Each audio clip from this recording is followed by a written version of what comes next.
This is lab 2, projectile motion with drag and without drag, and I'm Pranav. Um, so table of contents, we have a brief intro about the lab, the purpose, and the results, tracker analysis, computational model for the projectile motion, and a brief discussion. So the purpose of the lab is to investigate projectile motion of a paper ball and compare the experiment to a computational model.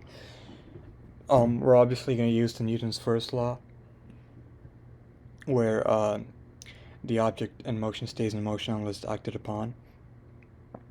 The kinematics equation, we're going to use the kinematics equation, the position update formula, and the drag force equation, which features a coefficient and which is multiplied to the squared velocity.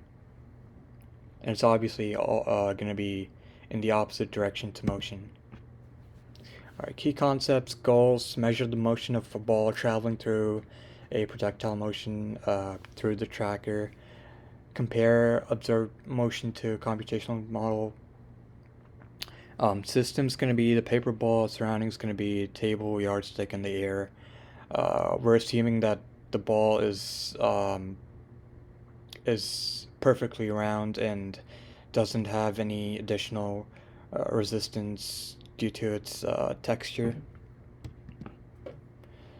So to get the ball before the ball gets out of my hand, I obviously have a force applied to the northeast, and then I guess I gotta switch this order. But if the velocity is greater than 0 and it's going up, then the drag force is to the southwest. But if it's going down, the velocity is going down, or is negative, then the drag force is pointing northwest. So obviously, going to be opposite to direction of motion, which is showcased here.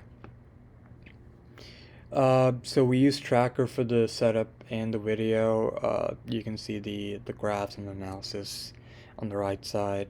Video recorded at 60 FPS. So this was my tracker data. So the computational model without drag. So this is initial conditions without drag. The mass of the ball was 0.05 kilograms. Position was 3.8. Velocity was 5.7 and 1.52 and 0 for XYZ, and then B was 0 for this. Again, same thing, but we have a B that's 0.3, which is the coefficient of drag. Okay, so this is the computational, the actual stuff. So we have we calculate the magnitude of velocity, and then we try to set up a net force equation, which is the force of gravity minus the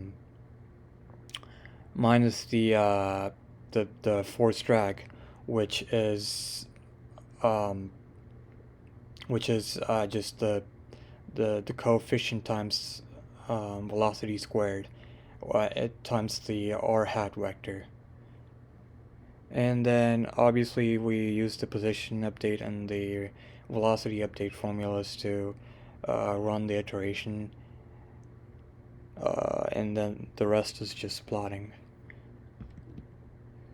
So this is what I got for again, the left side's without drag and the right side's with drag. Obviously you can see the drag, the equation with the drag is a little bit I guess you can see that it's traveled less, because the final y component is -3, while for when b is 0, it's more than -3. This was my tracker data, the graph I got from tracker, and this is comparison. So I got a 0.978 correlation when comparing the drag force, uh, the the the graph width, including drag force, to one without. Sources of error. Um, Obviously, the camera angle can distort. Estimations of b could be wrong, and the velocity instantaneous, which will affect the accuracy of the magnitude of drag force. So if the objects were thrown straight up, they would be it'd take the same time, assuming that we're only using the velocity of y direction. But if we're using all of the velocity, including the x like component, and just use the magnitude of all of it just in the y direction, then I guess it the time would be shorter. And for us to kind of experiment with terminal velocity, we just need to experiment from a higher place, because it'd be possible to obtain terminal velocity because you need more time to reach that particular velocity. Thank you.